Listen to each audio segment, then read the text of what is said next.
Why did he say that?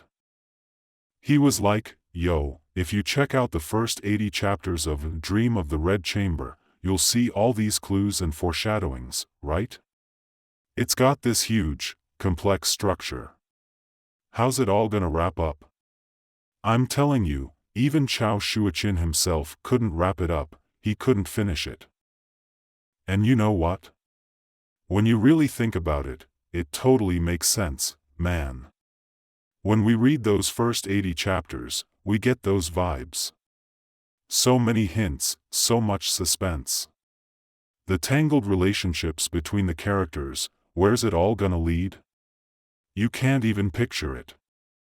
And then he was like, but yo, in the end, Gao E finished this book.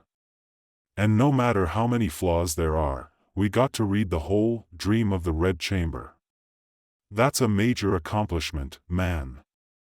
So, let's dive into the history of Redology. The first Redologist came onto the scene just as the novel was starting to gain popularity. Who was this trailblazer? None other than Zhiyan Zhai. He was the one who added his 2 cents to Dream of the Red Chamber. Back in the day, Dream was passed around quietly among Chao Shuoqin's family and friends. And guess what? Even back then, the book already had Zhiyan Zhai's notes and comments. So, the original title of the book was pretty lengthy. It was called Zhiyan Zhai's Reevaluation of the Stone Dream, with Zhiyan Zhai's name right there in the title. Zhiyan Zhai, who's that? It's a big question in the world of Redology, and even after a bunch of digging, there's still no clear answer. So, here's the scoop. There are 3 main theories floating around. One says Zhiyan Zhai was Chao Shuoqin's buddy. Another suggests Zhiyan was actually Chao Shuoqin's second wife, Lu Huilin. And then there's the theory that Zhiyan was Chao Shuoqin's pops, Gao E. According to this last theory, while Chao Shuoqin was penning Dream of the Red Chamber, his old man would read a bit, give some pointers, and jot down notes. Zhiyan liked to call himself old and decrepit in his notes, which was a humble way for old-school scholars in ancient China to talk about themselves. But hey, even with all this back and forth, the exact identity of Zhiyan Zhai isn't the main deal. What really matters is that he was the first Redologist, and Redology started popping off right when Dream of the Red Chamber hit the scene, leading to the rise of the commentary school.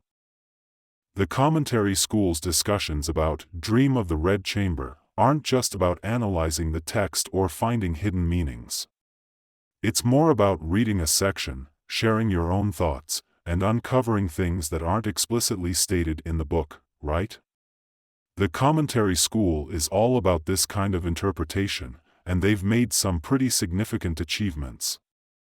In Chinese literary criticism, commenting on literary works is a long-standing tradition. It's different from Western literary theory, which has a whole set of theoretical frameworks. Chinese critics mainly focus on discussing the works themselves, right? For instance, Renjian Sihua, written by Wang Guowei, offers commentary on poetry, comparing the strengths and weaknesses of different poets and their works, right? Sanglong Shu and others are also examples of this kind of commentary. The commentary school has made quite substantial contributions. If you're interested, you should check out the 3 Masters commentary on Dream of the Red Chamber published by Shanghai Ancient Books Publishing House. It compiles the commentary of the 3 most important figures in the commentary school. So when you flip through this book, you'll find the commentary of the 3 Masters alongside the main text, and there's also a general commentary at the end. This book is definitely worth collecting and reading, don't you think? Our connection with Dream of the Red Chamber can take many forms, and we can spend a lifetime enjoying it, can't we? For instance, you could dig into how they make that chiesiang dish. I mean, when Granny Lu tucks into that eggplant, it's like, mind-blowingly delicious. How can eggplant taste that good?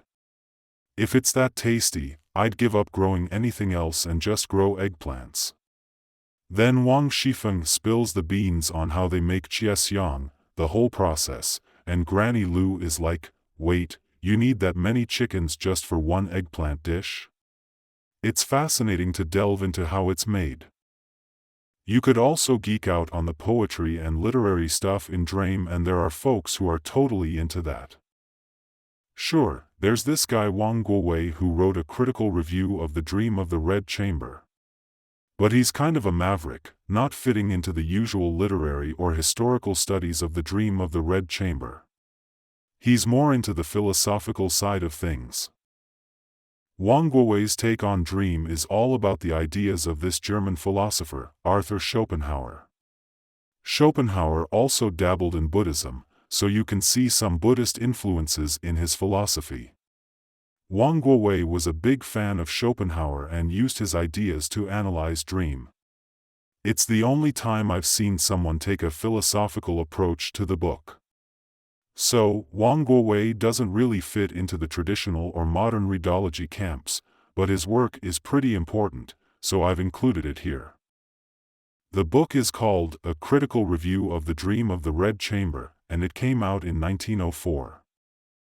So, when we talk about the Suoyin school, we're talking about these two folks who wrote a book called A Key to the Red Chamber Dream in 1916, Wang Mengruan and Shen Ping'an.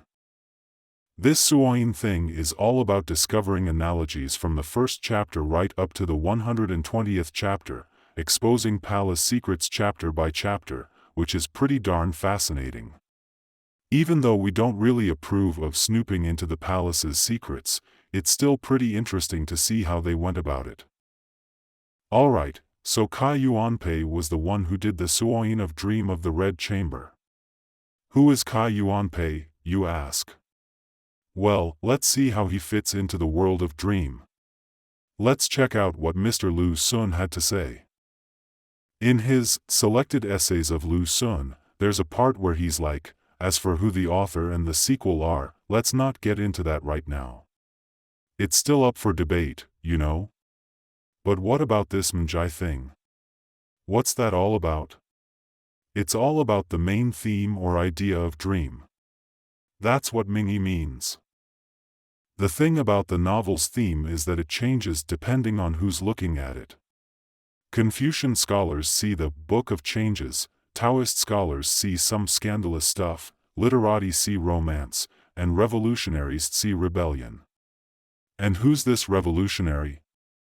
That's Cai Yuanpei. Lu Xun was onto something, because Cai Yuanpei's main idea in the book he wrote about studying Dream is that Dream of the Red Chamber is what? It's a novel about kicking out the Qing dynasty and bringing back the Ming dynasty. Cai Yuanpei was part of the whole movement to overthrow the Qing dynasty, right? So, he's known as a revolutionary. In the eyes of a revolutionary, what's Dream all about? It's about kicking out the Qing dynasty and bringing back the Ming dynasty. And then you've got the gossip mongers who see it as some kind of secret history of the palace. That's the Suoyin school for you. We just talked about 1921 is a watershed, marking the birth of the new Redology.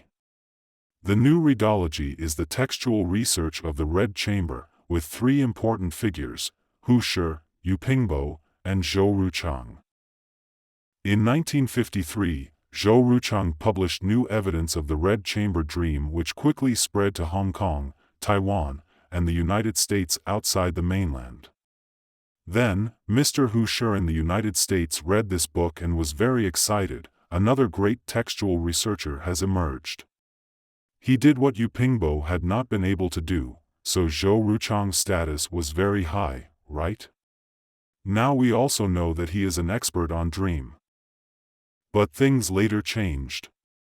In 1954, the mainland China began to criticize Yu Pingbo, initiated by two minor figures, one named Li Zifan and the other named Lan Ling. The two collaborated on a paper to debate with Mr. Yu Pingbo, and many journals refused to publish this article because it challenged academic authority. Later, they talked to their alma mater, Shandong University, and the university journal called Wen Shizi published their article. This incident later alarmed our chairman Mao Zedong, who wrote a lengthy commentary criticizing the suppression of minor figures by the elders. He said this was the first serious challenge to the reactionary academic authority of the bourgeoisie. Redology has arrived in textual research, also known as idealism in Husserl's view.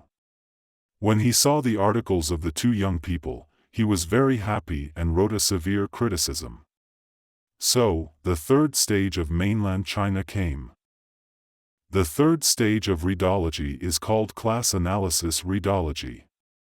Today, we should not simply judge this class analysis of Redology from an ideological perspective. In fact, the achievements of this third stage are quite significant. Mao Zedong advocated studying Dream of the Red Chamber in this way. He asked Su Shiuhi's general, "Have you also read the Dream of the Red Chamber?"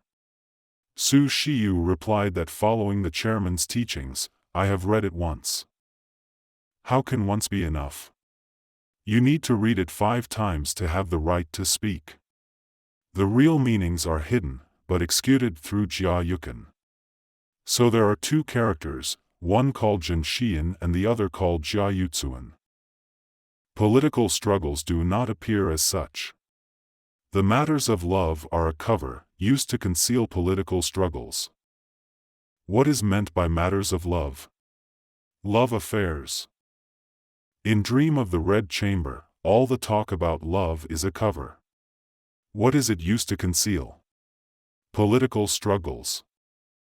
He was teaching Su Shiyu how to read Dream of the Red Chamber. Because Su Shiyu had complained before, the chairman asked him to read Dream. He had to read it, and after reading it once, he felt it was not good. He asked, "Why did the chairman ask me to read this kind of book? It's about love affairs, which are the least compatible with me, Su Shiyu, in terms of character." He didn't understand, so he complained, saying, "Why did the chairman ask me to read this kind of book about love affairs?" When Mao Zedong heard about it, he told him that it was a cover, and love affairs are a cover. So, this is what we call the third stage, class analysis Redology. The entire history of Redology consists of 3 major stages, and so far, there is no 4th stage. Apart from subtextual research Redology, textual research Redology, and class analysis Redology, what other types of Redology are there?